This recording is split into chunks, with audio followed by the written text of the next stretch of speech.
Comme je l'ai dit, on joue bien, on a des occasions. Maintenant, il manque le petit déclic pour en mettre une et voilà qui nous ferait tant de bien au classement. Merci. Il est important ce match pour les deux équipes évidemment, mais pour les Parisiens qui n'ont jamais encore cette saison enchaîné 3 victoires de suite en championnat. Une fois ils se sont arrêtés à 2 et ils sont à nouveau à 2 victoires. Ce n'est que la deuxième et ils aimeraient bien en faire 3. Et oui Cyril, avant de recevoir Toulouse et d'avoir aussi les 3 promus en 4 journées. En 4 journées, donc c'est peut-être le moment de faire cette fameuse série qui leur manque tellement depuis le début de saison.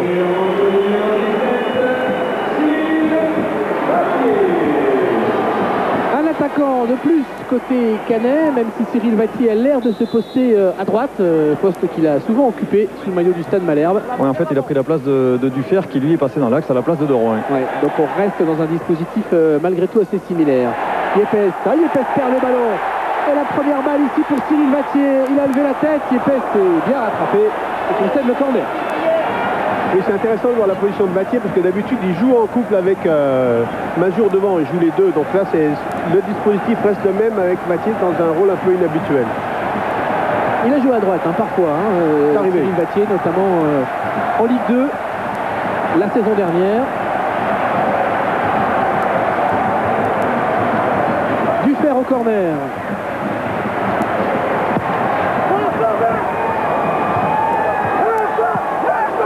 Le dégagement de Pierre Fanfan. C'est un moment de signaler que Caen n'a marqué qu'un but de la tête.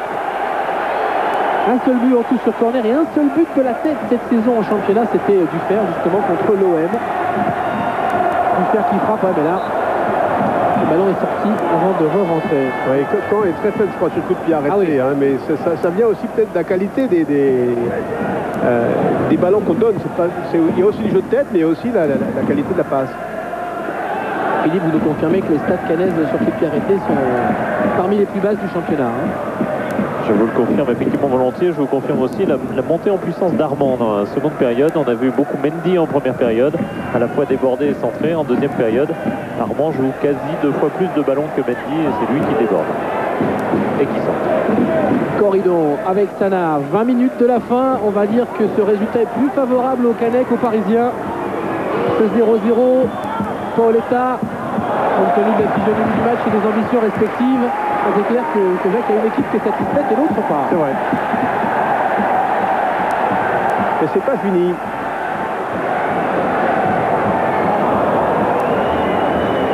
Corridon. Avec beaucoup de réussite, le ballon parvient jusqu'à Reynaldo. Paoletta, il y a un jeu de Reynaldo et l'intervention d'Elana. Il y avait eu une bonne séquence parisienne avec des contres favorables. Oui, puis une petite hésitation dans la défense cannaise. Et un hors-jeu apparemment justifié, signalé contre le Brésilien Reynaldo. 20 minutes. En tout cas, Elana est irréprochable. On le sent quand même très félin dans toutes ses interventions. Beaucoup de jus, beaucoup de puissance, beaucoup de vitesse.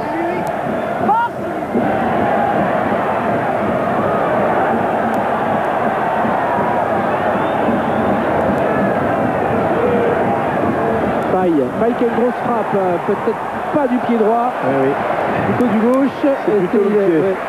Il a tenté sa chance quand même. Patrick Rémy sur le banc Canet. Patrick, quelle est la priorité de votre équipe pour ces dernières minutes, cette fin de match? À la mi-temps, ce que j'ai demandé, c'est qu'on pouvait élever notre niveau de jeu et atteindre ce qu'on est capable de faire.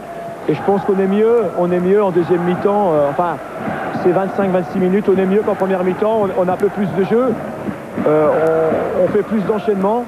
Maintenant, on accorde toujours le dernier geste, le plus difficile. On ne fait pas toujours les bons choix, comme maintenant, on joue vers l'arrière alors qu'on peut jouer vers l'avant. Donc c'est un petit peu beaucoup de petits détails à améliorer pour pouvoir battre cette équipe, mais ça va être difficile. Vous avez intégré Cyril Vattier avec quelle idée? L'idée d'amener de la fraîcheur. Attention à de la fraîcheur et de la vitesse et ça frappe. On va voir ça, merci. Oui, on va voir ça avec Mazur. Attention à cette nouvelle frappe et une tentative peut-être ici, on n'ira pas jusqu'à Vattier. On sent c'est un tout petit peu plus d'ambition dans le discours de Patrick Rémy. Et finalement, il a la même analyse que nous et que tout le monde, c'est qu'il veut jouer un peu plus vite. Et c'est vrai pour les deux côtés. C'est vrai des deux côtés. Pancrate, lui aussi porte trop le ballon. Il y a plus de rythme parce qu'il y a plus d'espace aussi. Hein. Ça s'est vraiment étiré sur toute la longueur du terrain. Les efforts sont de plus en plus pénibles, le remplacement défensif notamment. Un match difficile physiquement. Tous les acteurs nous ont fonctionné depuis le début de la rencontre. Battier. Ah, il est passé. Battier faute de Sylvain Armand. Et coup de sifflet de Gilles Vester. Non, pas de coup de sifflet. Bien aidé par son arbitre assistant. Oui, bien sûr, très bien arbitré. Et plongeon absolu de Cyril Battier. Ça valait un petit carton. Non, il donne faute. Enfin, soit il y a simulation et soit il y a carton, soit il y a coup de franc. Donc il y a faute. Et bon coup de franc pour Caen.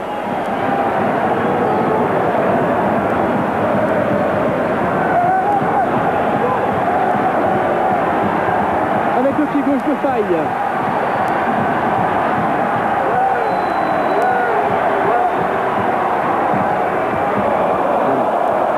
Alors ça confirme, vous voyez, sur les pieds arrêtés, les difficultés à donner des bons ballons, mais là c'est presque la caricatural. Hein. Là, on ne peut pas vraiment reprocher grand-chose aux joueurs de tête comme Frédéric Danjou, par exemple. La dernière fois que Caen a marqué un coup de pied arrêté en dehors des pénaltys, c'était contre le Paris Saint-Germain au match aller.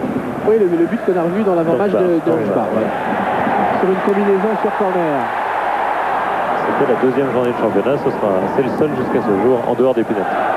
Et maintenant, c'est pas faute de travail d'entraînement, hein, parce que je crois qu'il les bosse beaucoup, mais qu'il y a une faiblesse à ce niveau-là, il y a une petite lacune.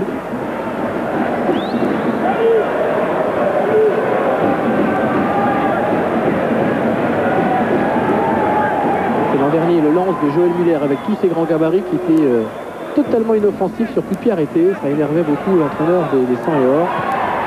Ça s'est bien arrangé cette année. Ouais.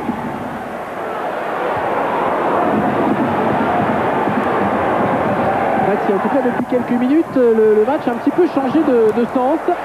On a les Canets plus entreprenants qui campent dans le camp parisien là, depuis 5-6 minutes.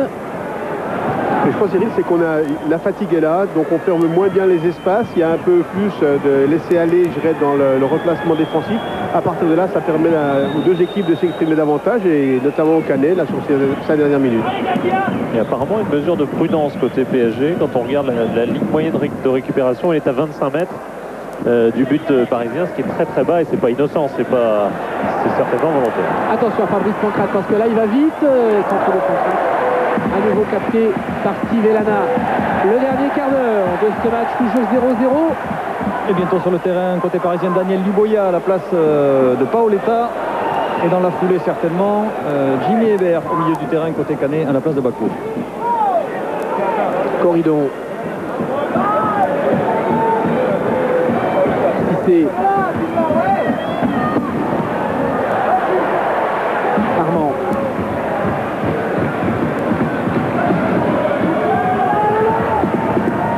Cissé qui va redonner à Sylvain Armand. C'est un bon ballon.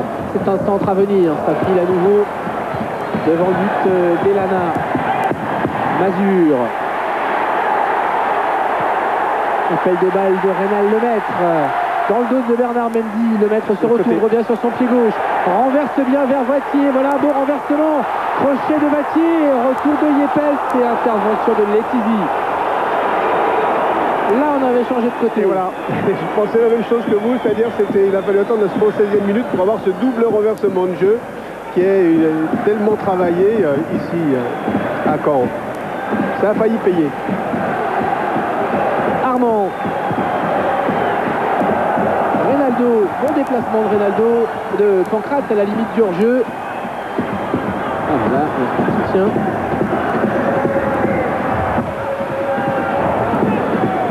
Corridon. Dans l'état. Reynaldo. Redonner à Paoletta, nouvelle chance pour Reynaldo, frappe de Reynaldo contrée. C'est Sub qui s'est sacrifié là, qui a sorti ce ballon. Et attention, parce que c'est vrai que là avec les espaces, ça va d'un but à l'autre. Du fer pour les Canets. Appel de balle de Mazur, non, il lui donne à l'envers. Eh oui. Il manquait peut-être le troisième là. Vattier était un peu resté en retrait, peut-être s'il était venu.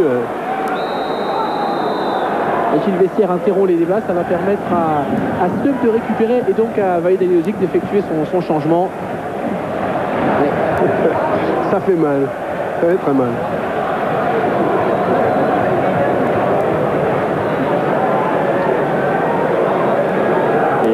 même que côté parisien, Paoletta n'a touché que 10 ballons dans une seconde période où pourtant globalement les Parisiens ont eu beaucoup le ballon. C'est-à-dire qu'à nouveau on a du mal à toucher Paoletta aujourd'hui. Il n'en touchera pas de 11e, Paoletta. Alors la question c'est de la faute à qui? Je pense qu'aujourd'hui il n'était peut-être pas dans un grand jour et qu'il n'était pas toujours disponible par rapport au mouvement qu'il aurait pu produire. Je pense que c'est aussi ça, hein, parce que de temps en temps c'est de la part des milieux, c'est un attaquant indépendant des joueurs autour de lui, mais là on l'a quand même pas trop vu. Alors que Reynaldo, lui, plus en retrait, a eu énormément de ballons à faire. Et d'ailleurs... c'est pour ça qu'il est sorti sans doute. Et que les occasions sont pour Cissé. Non, mais c'est vrai. Et Walid Halilhodžić l'a senti puisqu'il a laissé le disponible. Reynaldo est sorti, Paoletta. De toute façon, il aligne rarement. Hein. Maintenant, Luboya et Paoletta ensemble. Entrée donc de Daniel Luboya. Buteur en Coupe de France, mais dans un match, c'était son premier but depuis 10 mois à Luboya. Et dans un match très paradoxal où il a manqué quantité d'occasions, malgré le 6-1 des Parisiens face aux amateurs de Langueux.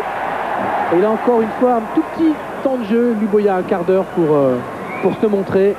Et pourquoi pas offrir la victoire au PSG.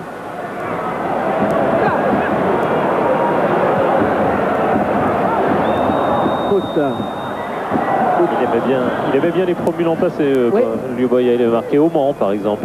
Je me souvenais de ce but, c'était son dernier but justement. C'était son dernier but en Ligue 1 et c'était son dernier but avant ce match de Coupe de France. C'était un but de 1-0.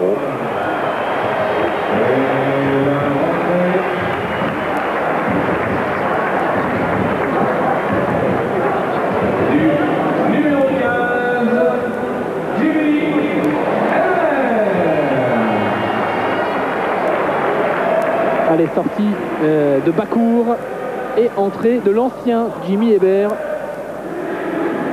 Qui est le plus souvent titulaire du poste, hein. C'est un petit peu le patron de la défense du milieu, si on peut s'exprimer comme ça, mais c'est lui qui tient un peu la maison au milieu de terrain sur le plan défensif. Reynaldo.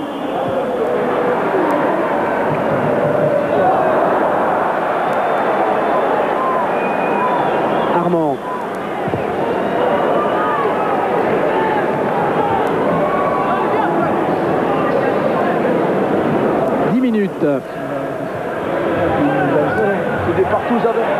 Attention à ce ballon perdu par Benascar, ça profite à Luboya. Reynaldo qui n'est pas trop aidé par le terrain pour sa conduite de balle. Pancrate, directement sur Zubar. Et le dégagement de faille. Zubar. Il élimine Edouard Cissé. Les retours de Lorik Sana qui résiste bien. Faute de Zubar. Et coup franc. On joue vite côté parisien. On a envie de gagner ce match. Pancrate qui poursuit. Frappe de Pancrate contré par Aziz Benascar.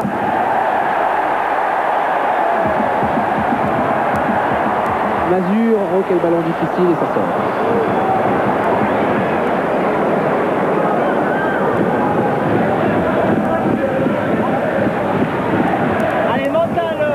Et je vous rappelle bien sûr une fois de plus que vous pouvez donner des notes à ce match à 10 minutes de la fin de cette rencontre, même s'il n'y a pas de but.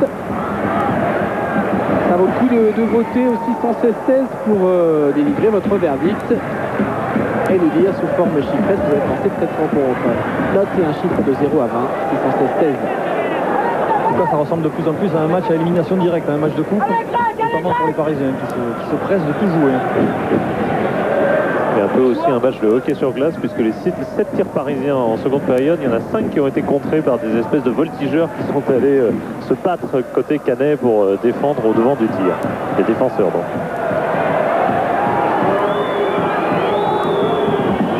Attention à Daniel Luboya. Cissé, frappe lointaine de Lorik Sana. À côté. On ne pourra pas reprocher à Cissé d'avoir joué uniquement défensivement, parce que je crois qu'il a vraiment fait un travail énorme sur le plan offensif. Il a essayé d'apporter beaucoup, on l'a vu énormément en situation d'attaque, soit sur le côté gauche, soit à droite. Il a bien respecté ce qu'il a dit en début de match.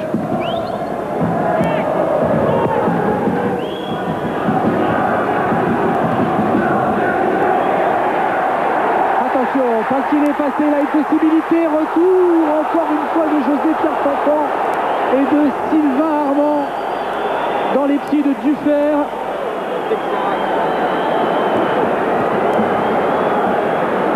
Super superbe geste défensif. On reverra ça au ralenti. En tout cas, Gilles Bessière n'a pas eu l'ombre d'un doute. Reynaldo, si c'est la raison, hein, Dominique, ça devient effectivement essevelé. Est-ce qu'on peut revoir ce duel? Voilà, c'est bien dû faire. Et c'est un bon retour. Alors on va voir sur ce plan-là.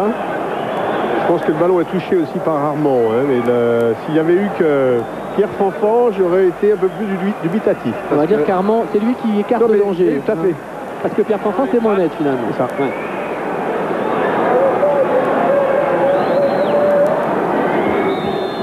Et c'est marrant de voir que Caen peut marquer aussi en contre. Hein, c'est-à-dire l'annulation est parisienne, mais en fin de compte, il peut arriver ça.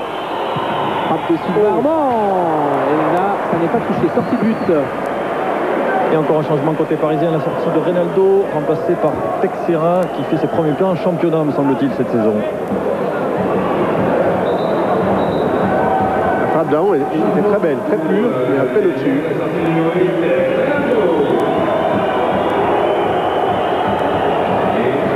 On va peut-être revoir hein, ce duel dans la surface. Jacques, ça vaut peut-être la peine quand même pour être parfaitement sûr. Même si de toute façon ça a été arbitré.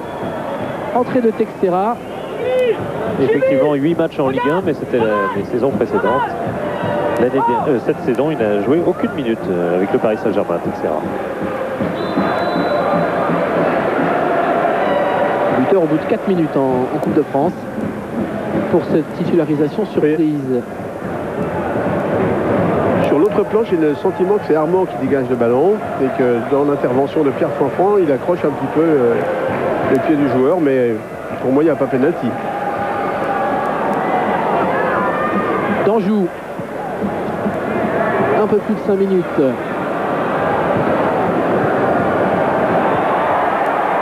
Vatier qui a cherché à remettre tout de suite dans l'axe. Intervention Letizy. Allez, Thierry, côté.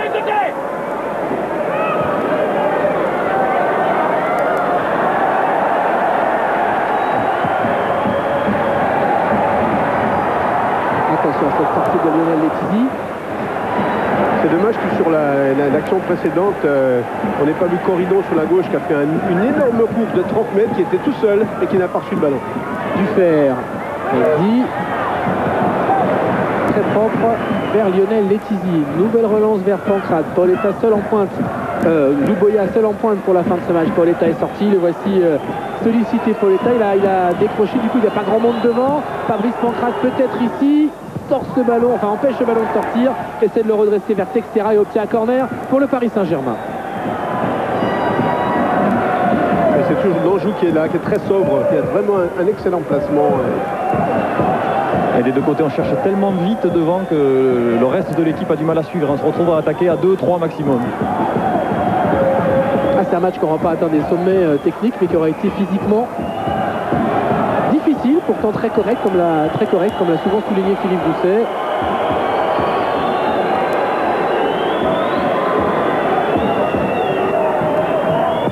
Et les conditions étaient difficiles. Corner, tête de Pierre Fanfan en se baissant au-dessus du but d'Elana.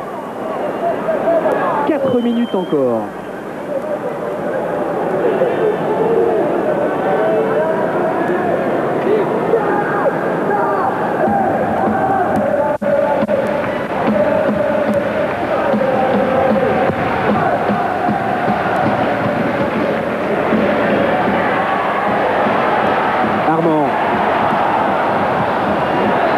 Attention, ce contre favorable pour les Canets peut-être.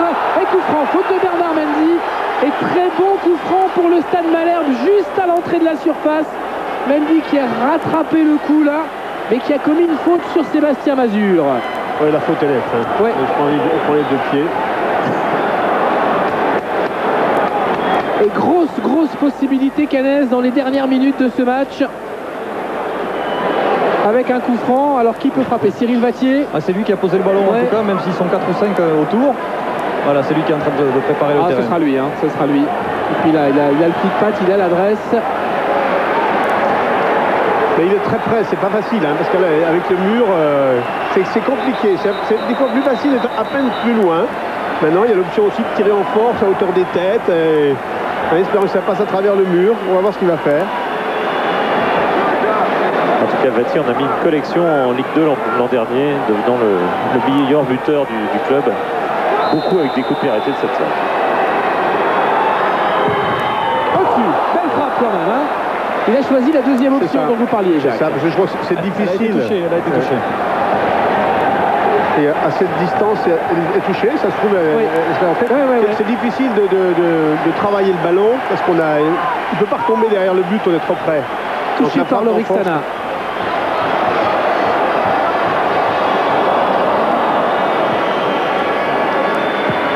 Allez, nouveau centre, Letizy en 2 temps qui parvient à se saisir de ce ballon. Essaie de relancer vite vers Daniel Luboya. Texera qui sera à la lutte avec Vatier. Texera qui gagne son duel. Corridon, beaucoup d'engagement. Et c'est bien défendu de la part du solide Jimmy Hébert. Texera, Corridon, c'est vrai que c'est une fin de match étonnante. Il y a beaucoup de générosité des deux côtés. Hein.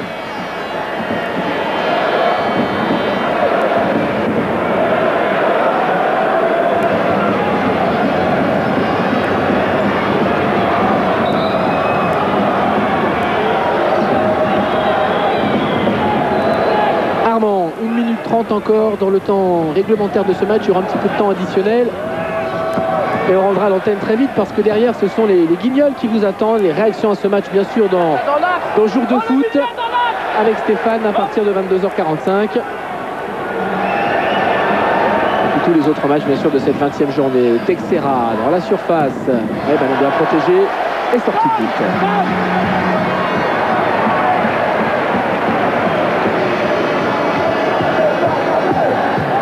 Et demain soir, retour du grand journal de Michel Denisot, parce que tout à l'heure, j'ai appelé le vrai journal. Ça n'a vraiment rien à voir.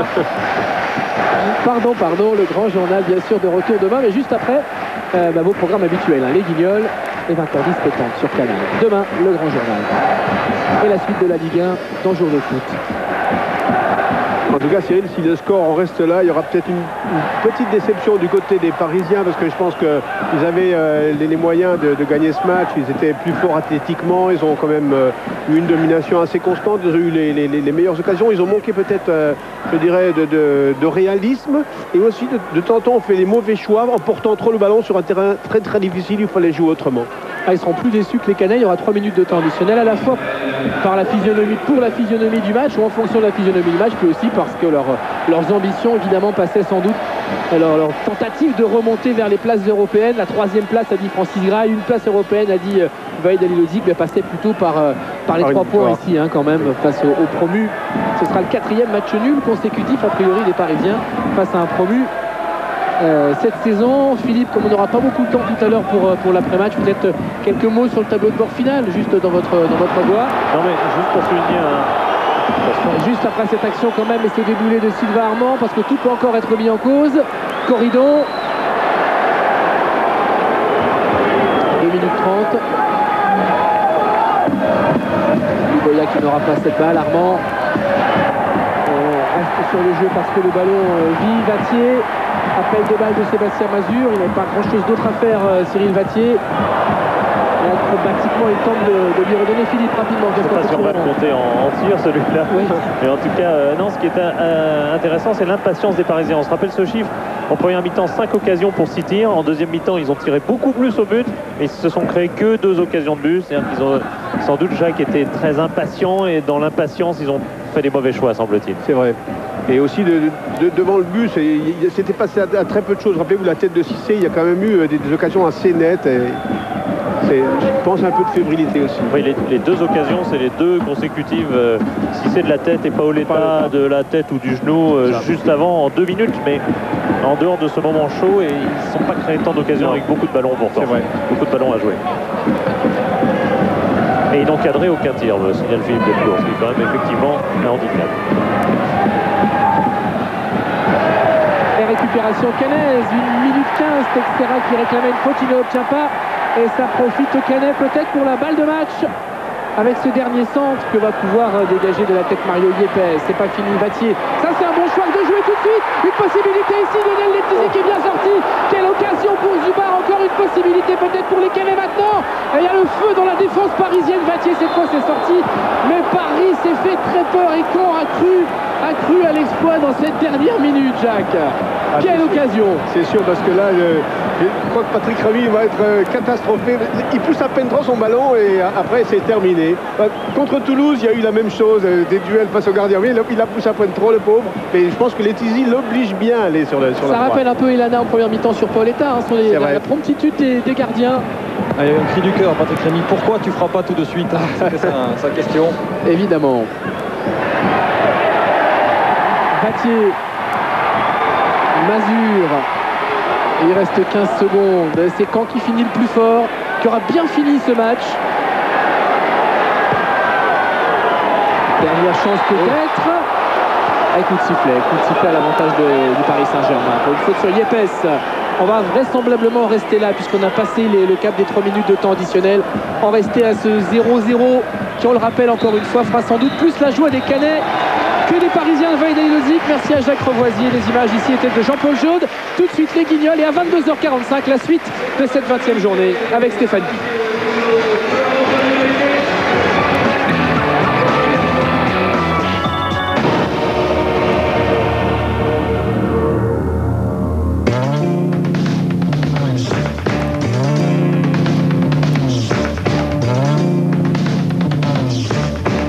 Together right now.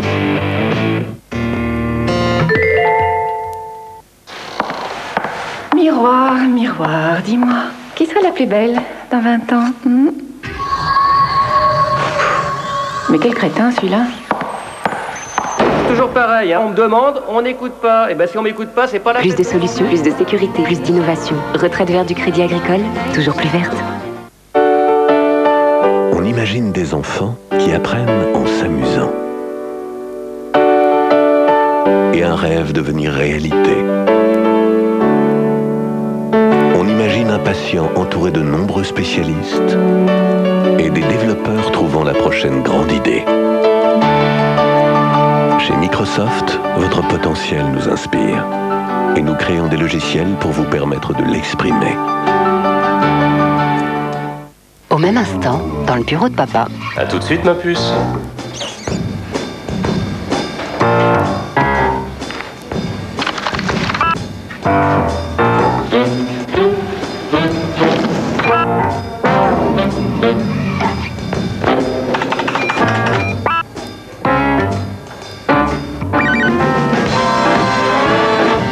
Cisco, des réseaux capables de se défendre tout seuls.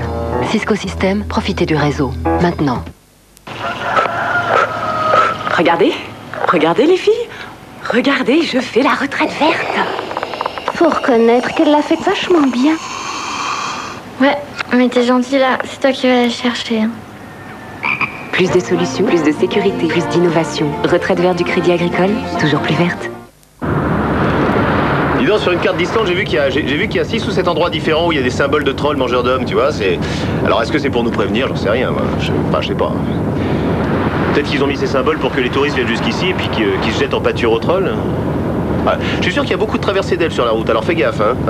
Ouais, fais bien attention à pas en renverser un. Écoute, je crois qu'on risque d'avoir du mal à se comprendre. Je vais te laisser sur le bord de la route. Mais non, mon vieux, alors je t'assure qu'il faut que t'y crois, hein. Il faut que t'y crois. Ouais.